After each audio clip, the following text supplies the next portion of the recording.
good afternoon, or in the case of the other class, good evening to all of you. And as I have promised, no, in lieu of the classes for this week, and this will now be our last session for corporation law, I have decided to upload 3 different videos, and this is the first one. And the topics that we're going to cover would be merger and consolidation, and then I'm also going to talk about dissolution and liquidation of corporations, and then finally foreign corporations. So expect 3 uploaded videos for each class. As I have also noted last time, even though only the Friday class is affected by the directive for us to conduct asynchronous classes instead of the usual face-to-face, to be fair to the other class, we will also not have a face-to-face class on this Sunday, so that you will both be able to just view and watch my videos to constitute the last part of the lecture for corporation law. Okay, now to begin, let's talk about merger and consolidation. First, merger is where one or more corporations are absorbed by another corporation which survives and remains in existence while the others are dissolved.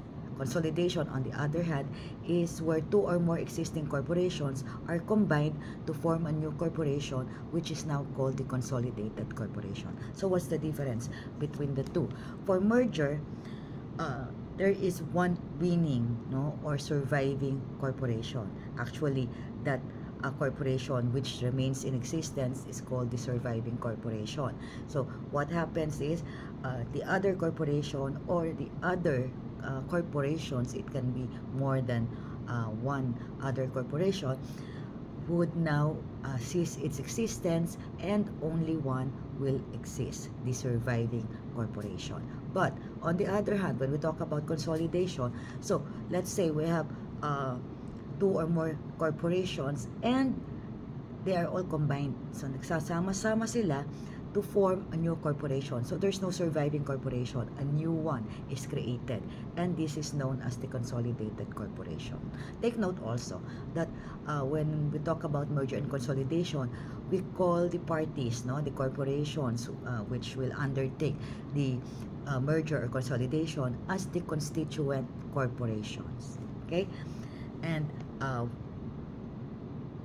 what happens is, of course, the existence, in case of merger, the existence of one corporation or other corporations are now ceased. They now cease to exist, but one survives. But in consolidation, of course, one is created anew. So that is just to emphasize what happens. That is the result of the either merger or consolidation. Now, how do you go about this? Okay, so first we have the so-called plan of merger or plan of consolidation. So the board of directors or trustees of the corporation, whichever the case may be, whether it be a stock corporation or a non-stock corporation, there must be an approved plan of merger or plan of consolidation. And what would be the contents? Okay, first, of course, the names of the involved corporations, the so-called constituent corporations, okay, and the terms of the merger or the consolidation, and the mode of carrying such merger or consolidation into effect. Okay, and then, of course, you need to include the changes, if any, in the articles of incorporation of the surviving corporation in case of merger, and in case of the consolidated corporation, all the other things which are required to be put in the AI, that should be also included. Now, of course, you also need to consider the all other provisions with respect to the proposed merger or consolidation as required under the corporation code. Now, what will be the effects aside from in case of merger? The other corporation or corporations will now cease to exist, and a new one will be created. In case of consolidation, what are the other effects of such merger or consolidation? First, so the constituent corporations will become a single corporation. And as I have noted and as I have emphasized at the start of this lecture, then the surviving corporation will be the one in case of a merger, and the consolidated corporation in terms of the consolidation.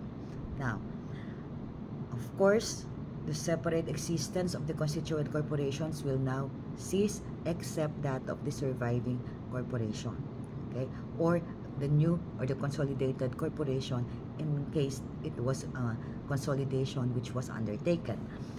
And the surviving, no, or the consolidated corporation, whichever the case may be, of course will possess all the rights, privileges, immunities, and powers, no, and shall be subject to all the duties and liabilities of a corporation. So, because it's either you survived it, and on the case of a consolidation, then a new one was created. So the same thing happens. Then there will be what? No? So let's say the surviving or the consolidated corporation, no, will now possess all the rights, the privileges, all the immunities, franchises of the constituent corporations, okay, including all the property, whether real or personal, the subscriptions to the shares and other choices in action, and all other interests of the constituent corporations. So it will be now transferred, or vested in either the surviving or the consolidated corporation. Okay. Now, what about the liabilities? Generally, the surviving or consolidated corporation shall be liable for all of the liabilities and obligations of the constituent corporations. Okay? It's as if siya din yung nangutang, siya din yung nakinabang doon sa mga pagkakautang ng ating constituent corporations. Now, what about for pending claims? No?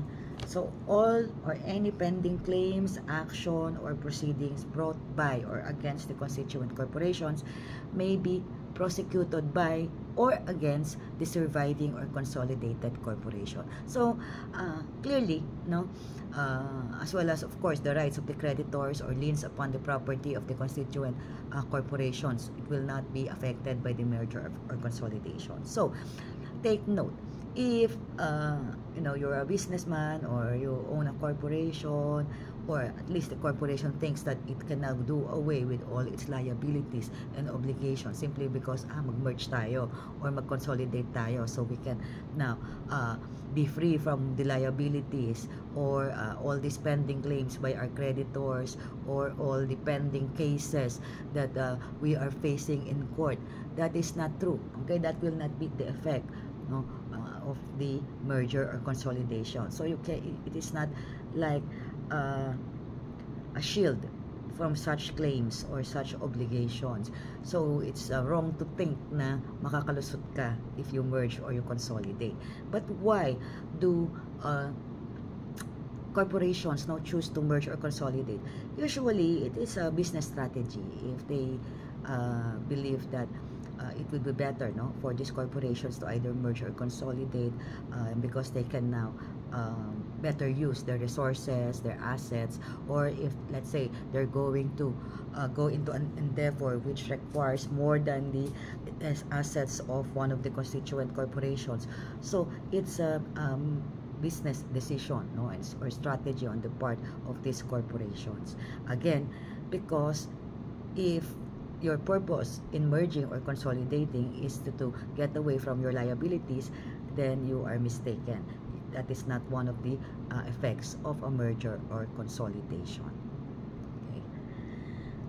Usually in a merger or consolidation class, at least on the part of the merger, so a bigger corporation would absorb the other corporations, and that's why it will be considered as the surviving corporation. But for consolidation, usually what happens is we have corporations which are more or less with the same assets, and they just decide to pull their resources together, parang nagsanib puwersa sila, and that's why they will consolidate and elect to form a new corporation. So bottom line, it's a business or an economic decision on the part of these corporations when they undertake such a move. Now, Again, we already talked about the contents of the plan of merger or consolidation, but what really happens when you want to merge or consolidate?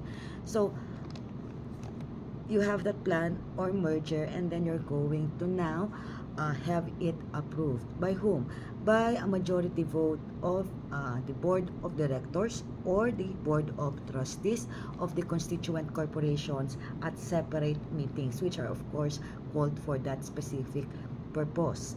Now, once the majority vote is received, no, or attained by the constituent corporations, so nag-agree yung kanilang respective boards, then this will now have to be approved, no, by the stockholders or the members of such constituent corporations, representing at least two-thirds, no, two-thirds of the outstanding capital stock in the case of stock corporations, or two-thirds of the members in case of non-stock corporations.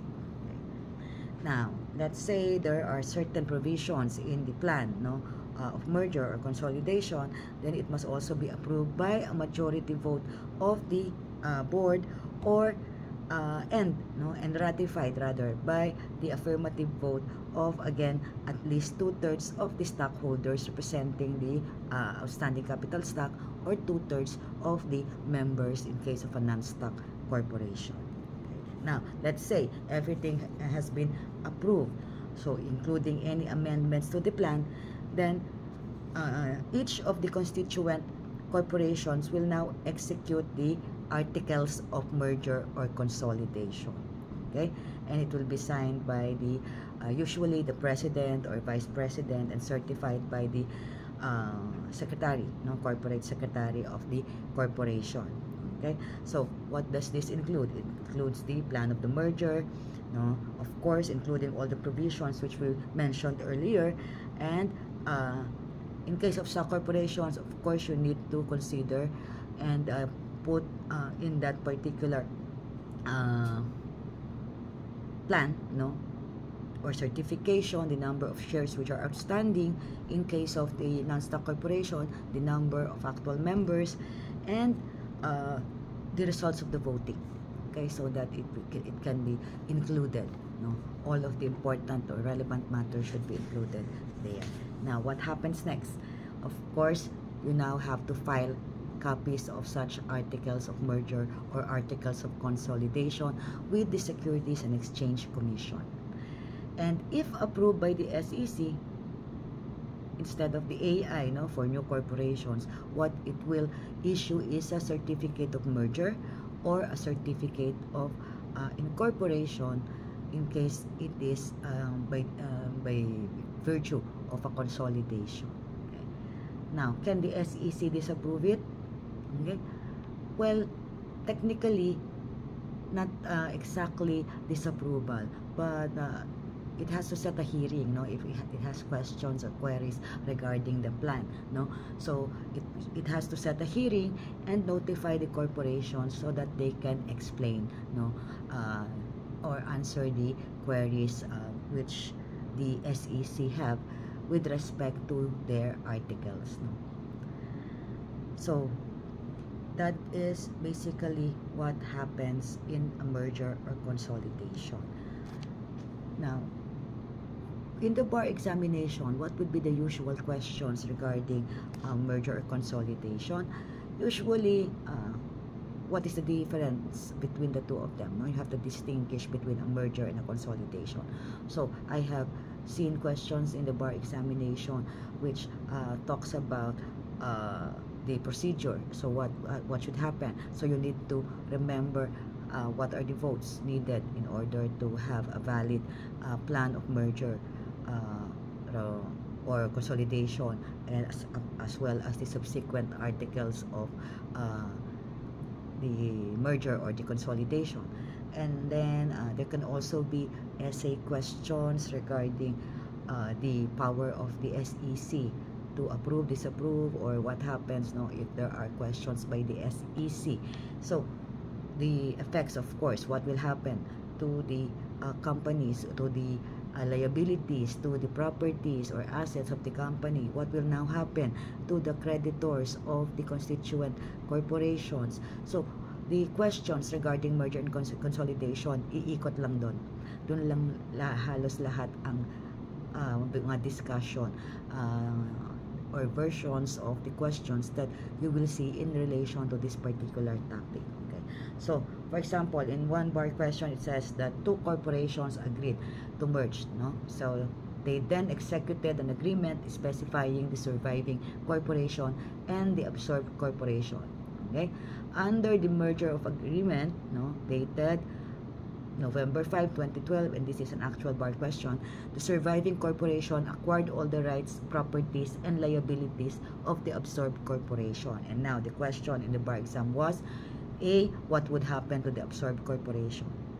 So, as we said, look into the effects. What will now happen to the absorbed corporation? So, it will cease its existence and all of its assets as well as liabilities, and any pending claims against it would now be absorbed by the surviving corporation. And then next question, must the absorbed corporation undertake dissolution and winding up procedure? Explain. No, it doesn't have to do that anymore because the plan of merger will now answer for that. Okay, kasi na-absorb na siya. Okay? And then C, the third question, pending approval of the merger by the SEC, may the surviving corporation institute suits to collect all receivables due to the absorbed corporation from its customers. Okay, so the answer here is that pending approval by the SEC, or meaning pending the issuance of a certificate of merger, the surviving corporation has no legal personality yet because the merger does not become effective. Okay, so wala pa, hindi pa yon magaganap. Okay, so that is how you answer the questions, and that would be the type of questions that might appear in the bar examination, regarding merger and consolidation.